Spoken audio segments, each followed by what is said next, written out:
勝過魔鬼啦。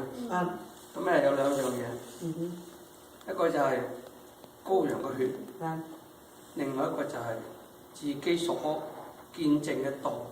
咁我羔羊嘅血，我諗大家都應該知道係耶穌嘅嘢。佢依家係講係自己所見證嘅道。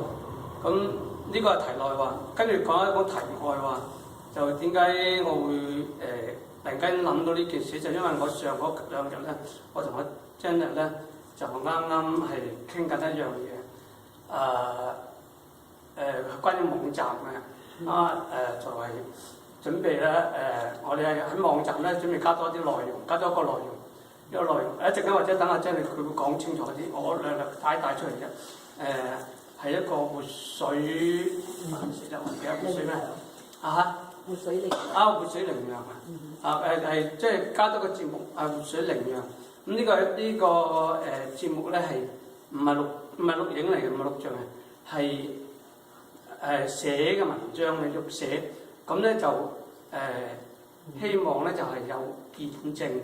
所以咧依家坐落嚟咁多個咧，希望大家咧有機會喺屋企嘅時候，或者有啲咩諗咗啲乜嘢，或者自己有啲咩見證嘅嘢咧，用文字寫好佢，即係寫咗出嚟。寫出嚟之後咧，就交俾鄭咧，就打成字就放俾我，就放出嚟。